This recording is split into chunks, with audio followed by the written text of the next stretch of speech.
요한복음의 기록 목적이 예수님이 하나님의 아들이시다, 예수님 안에 영원한 생명이 있음을 알게 하기 위하여 기록했다.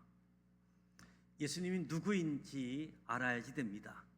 예수님은 태초부터 계신 말씀이고 생명을 주시는 분이시고 어둠 속에 빛을 비추어 주시는 분이십니다. 예수님이 하나님의 아들 되심을 믿는 은혜가 우리 모두에게 주어지기를 축복합니다. 사도 요한이 예수님이 하나님의 아들이심을 증거하기 위하여 동원한 한 인물이 있습니다. 그 사람이 세례 요한입니다. 왜 세례 요한이 증인으로 동원되었을까? 먼저 유대인들에게 있어서 세례 요한이 어떤 의미가 있는가를 이해할 필요가 있습니다. 구약 성경 맨 마지막 책이 말라기서입니다. 말라기는 선지자 이름이지요. 말라기 선지자 마지막 예언이 말라기 4장 5절에 언급되어져 있는데, 보라, 여호와의 크고 두려운 날이 이르기 전에 내가 선지자 엘리야를 너희에게 보내리니 그가 아버지의 마음을 자녀에게로 돌이키게 하고 자녀들의 마음을 그들의 아버지에게로 돌이키게 하리라. 하나님께서 주신 마지막 예언이었습니다. 구약 말라기가 끝나고 신약 마태복음까지 책을 넘긴 데는 1초도 채 안 걸리겠지만 말라기와 마태복음 사이에는 실제로 400년의 공백이 존재합니다. 400년 동안 하나님의 말씀이 주어지지 않았습니다. 말라기 선지자 이후 400년 동안 하나님의 말씀을 받았다는 사람이 없었습니다. 하나님의 침묵, 하나님께서 보내신 선지자가 끊어졌다는 것이지요. 그런데 400년 만에 하나님의 말씀을 전하기 시작한 선지자가 세례 요한입니다. 그러니까 세례 요한은 대단한 인물이지요. 세례 요한은 출생부터가 특별했습니다. 누가복음 1장에 세례 요한의 수태고지가 나오지요. 주의 사자가 세례 요한의 아버지 샤가랴에게 나타나서 내게 아들을 낳아 주리니 이름을 요한이라 하라. 성경 전체에 어떤 인물이 탄생할 것이라고 미리 수태고지가 된 사람은 딱 3사람밖에 없습니다. 구약의 삼손, 신약의 세례 요한과 예수님, 3명밖에 없습니다. 이 3명 중에 한 사람이 세례 요한입니다. 그런데 세례 요한이 어떤 인물로 태어날 것이냐? 누가복음에 보면 너도 기뻐하고 즐거워할 것이요 많은 사람도 그의 태어남을 기뻐하리니 이는 그가 주 앞에 큰 자가 되며 주 앞에 큰 자가 되어진다. 부러운 부분들이죠. 포도주나 독한 술을 마시지 아니하며 날 때부터 나시린이 된다는 거지요. 모태로부터 성령 충만함을 받아, 아기가 뱃속에서 성령 충만함을 받았다. 그래서 아기가 뱃속에서 6개월 되었을 때 예수님을 만나고 막 기뻐 뛰놀았던 모습을 봅니다. 이스라엘 자손을 하나님께로 많이 돌아오게 하겠다. 엘리야의 심령과 능력으로 주 앞에 먼저 와서 아버지의 마음을 자식에게 거스르는 자를 의인의 슬기에 돌아오게 하고 주를 위하여 세운 백성을 준비하리라. 구약 말라기의 마지막 말씀, 엘리야의 사명으로 올 자, 그 아이가 탄생하게 되었다는 거지요. 이 아이의 탄생도 특별했지만 자라남도 특별했습니다. 다른 아이들처럼 게임이나 하면서 보내지 않았습니다.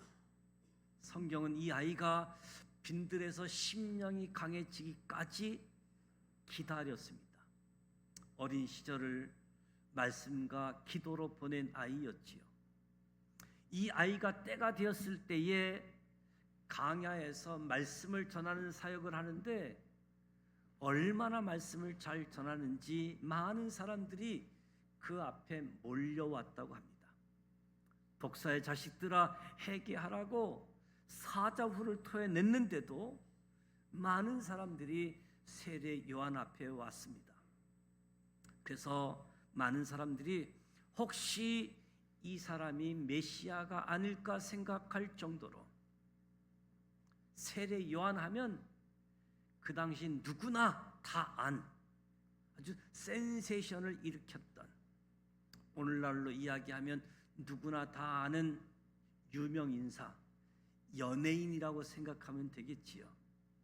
사도 요한이 지금 하고 싶은 이야기는 너희들 세례 요한 다 알지 않느냐? 그 유명한 세례 요한이 하는 말 좀 들어봐라. 예수님이 하나님의 아들이라고 한다. 세례 요한도 증언하기를 예수가 하나님의 아들이라고 이야기한다. 성경은 철저하게 선택적 기록을 하고 있습니다. 중요하다고 생각되는 것은 자세하게 기록하고 있고요, 중요하지 않다고 생각하는 것은 그냥 한 줄로 요약해 버리고 있습니다. 대표적인 예를 들면 모세의 일생이지요. 모세가 120년을 살게 되어졌는데 하나님을 만나기 전에 80년의 인생을 출애굽기 2장 한 장으로 요약합니다. 그 다음 40년은 자세하게 보도하고 있지요. 하나님이 보시기에 그 인생이 그만큼 중요했기 때문입니다.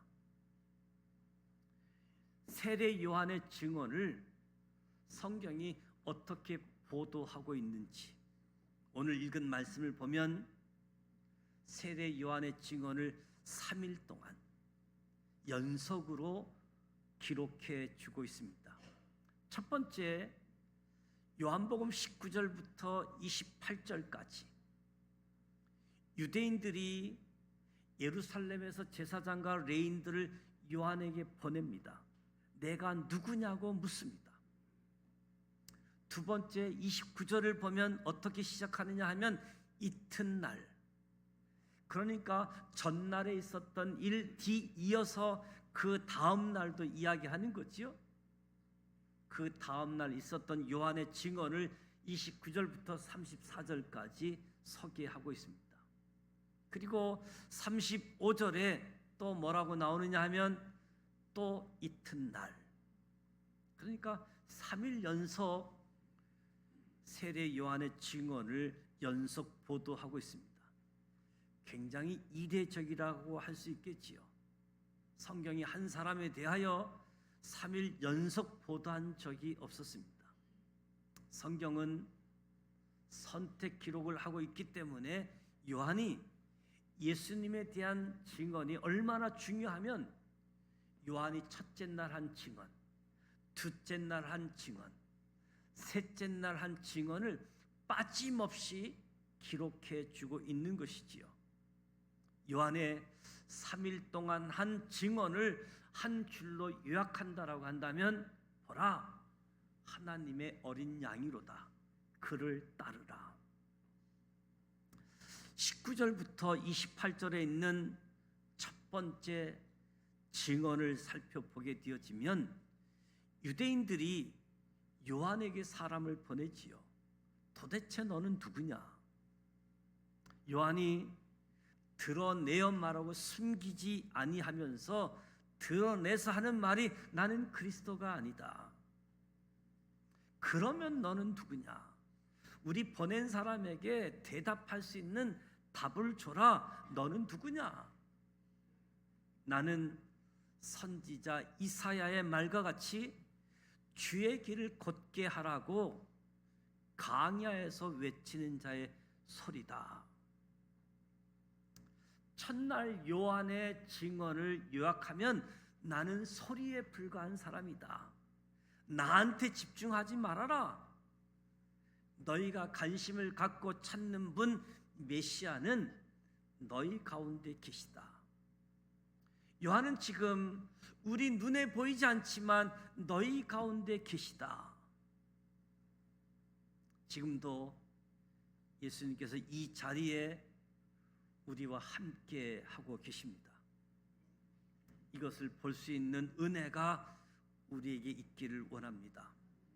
세례 요한이 어떤 사람이었느냐 하면 자기 자신의 누구인지 정확하게 알았던 사람이지요.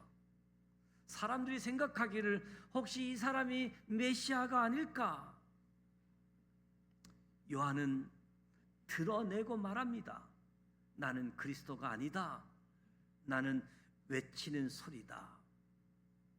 설령 그리스도가 아니어도 드러내고 말하지 않으면 그리스도인 것처럼 많은 사람이 따를 터인데 나는 그리스도가 아니다.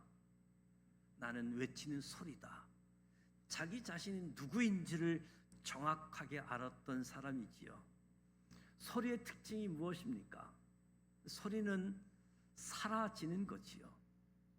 목회자는 말씀을 전하고 사라지는 존재이지요. 소리에 집중하지 말고 말씀에 집중하는 것이지요. 예수님께 집중하는 것이지요. 소리는 소리의 사명이 있습니다. 정확하게 전달할 사명이 있는 거지요.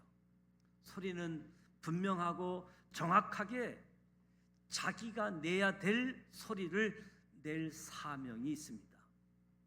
세례 요한은 사람들의 마음을 곧게 하라고 강야에서 외치는 자의 소리다. 소리가 전달되어야 하는데 사람들의 마음이 굽어 있다는 이야기 있죠.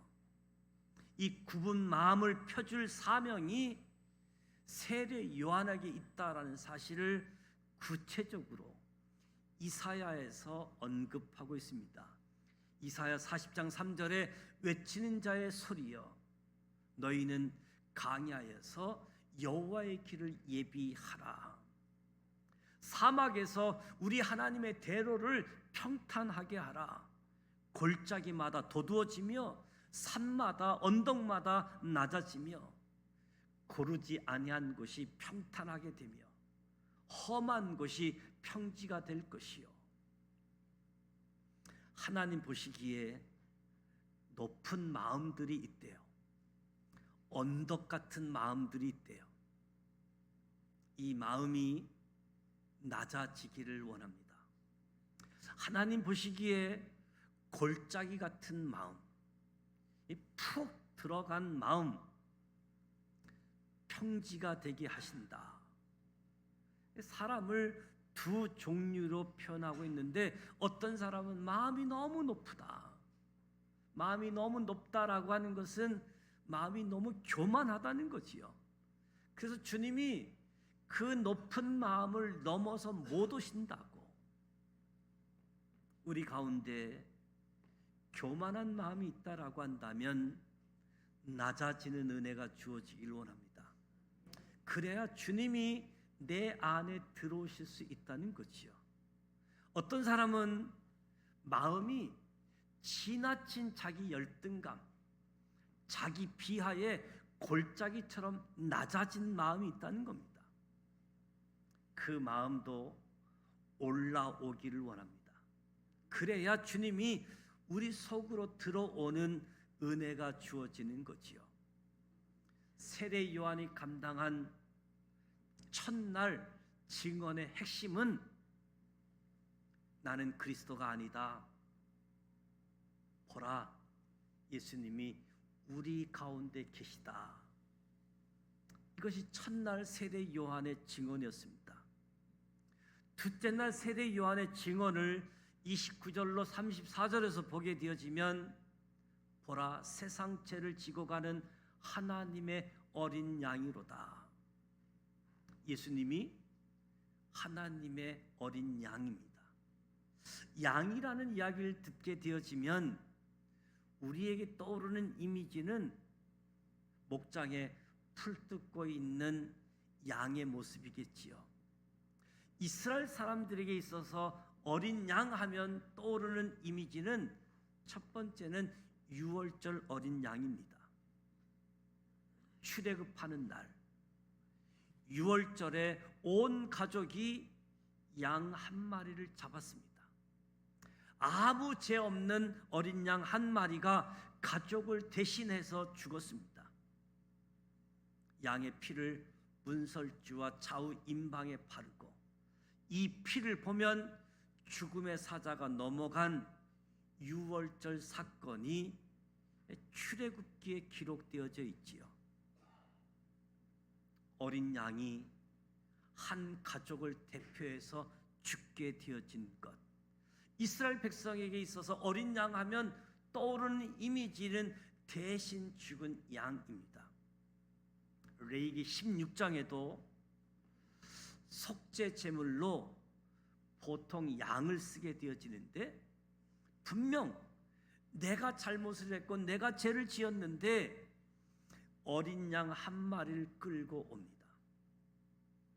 어린 양 머리에 안수하면서 하나님, 내가 이런 죄를 지었는데 죄의 삭은 사망이어서 내가 죽어야 되는데 이 어린 양에게 죄를 대신 전가합니다. 그래서 어린 양이 죽게 되어지는 거지요. 레위기 16장은 대속죄일로 이스라엘 전체 백성을 위해서 대속제물 어린 양 한 가정의 죄를 위해서 한 민족의 죄를 해결하기 위한 대속제물로 양을 생각하게 되어집니다. 지금 세례 요한이 예수님을 보고 세상 죄를 지고 가는 하나님의 어린 양, 대속의 양이라고 선언하는 겁니다. 사실 이 이야기는 창세기 3장에서부터 나오지요. 아담과 하와가 하나님이 따먹지 말라고 하는 선악과를 따먹고 범죄했잖아요. 말씀에 불순종했잖아요. 제일 먼저 그들에게 부끄러움이 찾아왔습니다. 원래 아담과 하와는 하나님 앞에 벌거벗었으나 부끄러워하지 않았습니다.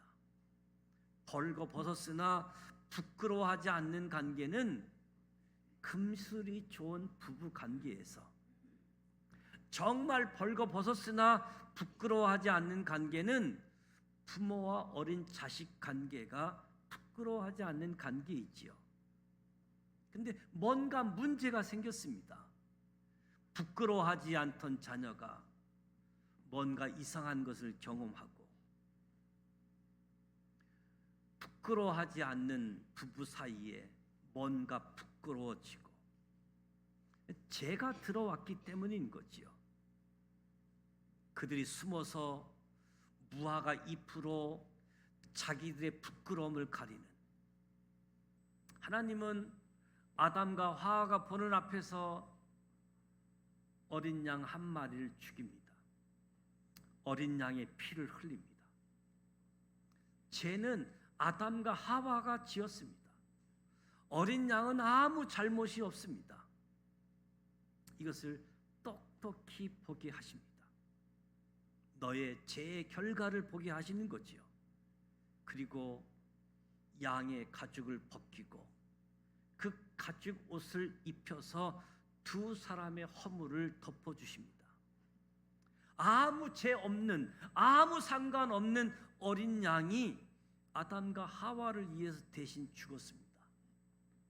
이것이 창세기 3장에서, 출애굽기에서, 레위기에서 나오는 대속의 원리를 소개해 주고 있습니다. 지금 세례 요한이 말합니다. 예수 그리스도가 누구냐? 온 인류를 위한 대속 제물로 하나님의 어린 양으로 예수 그리스도께서 이 땅에 오셨다. 주님이 나의 죄를 대신하여 십자가에 달리신 하나님의 어린 양이심을 믿으시기를 축복합니다. 어린 양은 예수를 믿으라고 하는 것이 세례 요한의 두 번째 증언의 핵심이지요. 예수님도 마가복음 10장 45절에서 스스로 말씀하십니다. 인자가 온 것은 섬김을 받으려 함이 아니라 도리어 섬기려 하고 자기 목숨을 많은 사람의 대속물로 주려 함이다. 예수님이 오신 목적 자체가 죽기 위해서였습니다. 그래서 십자가상에서 다 이루었다라고 말씀하신 거지요. 예수님이 하나님의 어린 양 되심을 믿으시기 바랍니다. 세례 요한은 셋째 날 35절에서 42절에 증언할 때 둘째 날과 거의 동일한데 한 가지가 다릅니다. 또 이튿날 요한이 자기 제자 중 두 사람과 함께 섰다가, 이번에는 청중이 매우 적습니다. 딱 두 사람밖에 안 되지요. 그런데 세례 요한이 선포합니다. 보라, 하나님의 어린 양이로다. 이 말을 들은 제자들의 반응을 보면 두 제자가 그의 말을 듣고 예수를 따르거늘. 성경에 기록되지는 않았지만 요한의 제스처를 보면 보라, 하나님의 어린 양이라 선포하고 저분을 따라가라고, 나를 따라다니지 말고 저분을 따라가라고. 그 제자들이 세례 요한의 말을 듣고 예수를 따라가기 시작한 거지요. 셋째 날 세례 요한의 증언의 핵심은 어린 양 되신 예수님을 따라가라는 것입니다. 어린 양 되신 예수님을 믿을 뿐만 아니라 그분을 따라가라. 저와 여러분도 예수님을 믿으실 뿐만 아니라 예수님을 따라가시기 바랍니다. 말씀에 순종하시기 바랍니다. 사람은 무엇인가를 따라가는 인생이지요. 무언가를 쫓아가는 인생입니다. 많은 사람들이 돈을 쫓아가지요. 많은 사람들이 명예를 쫓아가고 쾌락을 쫓아갑니다. 그런데 그 끝이 허무하지요. 그 끝이 아무것도 없습니다. 그런데도 사람들은 쫓아갑니다. 남들이 하니까, 그것이 성공처럼 보이니까 돈, 명예, 쾌락을 위해 쫓아갑니다. 그러나 그 끝에는 허무만이 기다리고 있을 뿐입니다. 여러분은 무엇을 쫓아가고 있습니까? 세례 요한은 강력하게 도전합니다. 어린 양 대신 예수님을 따라가라. 그 뒤에 구원이 있고 기쁨과 평안, 행복이 있다. 헛된 것을 쫓는 삶을 멈추고 세상 죄를 지고 가신 어린 양, 참된 생명을 주시는 예수 그리스도를 따르라 말씀하고 있는 거지요. 말씀을 정리합니다. 세례 요한이 3일 연속 예수가 하나님의 아들임을 증언합니다. 첫째 날 우리 가운데 하나님의 아들 예수가 서 계시다. 나는 그리스도가 아니시다. 우리 가운데 예수 그리스도가 계시다. 둘째 날 그분은 하나님의 어린 양, 나를 위해 죽으신, 대신 죽으신 어린 양, 그분을 믿으라. 그래야 죄가 사함을 받는다. 셋째 날은 믿을 뿐만 아니라 그분을 따라가기를 원한다. 그분을 따라가는 삶에 기쁨이 있고 평안이 있음을 세례 요한이 증언합니다. 하나님께 돌아오게 해야 할 사명을 가지고 우리 가운데 서 계신 그리스도를 보라. 소리는 말씀을 전달한 뒤에 사라져야 하는 것처럼 사라지지만 분명하고 정확하게 소리의 사명을 감당하면서 조금도 망설임 없이 나는 그리스도가 아니라고 단호하게 선을 그으면서 자기 부인을 통해 요한이 궁극적으로 드러내고 싶었던 분, 세상 죄를 지고 가는 하나님의 어린 양을 믿으라. 유월절 어린 양, 속죄 제물의 양, 어린 양 대신 주님을 따르라. 저와 여러분이 우리 가운데 계신 주님을 바라보고 어린 양을 믿으시고 그 어린 양을 따라가는 우리 모두가 되시기를 주님의 이름으로 축복합니다.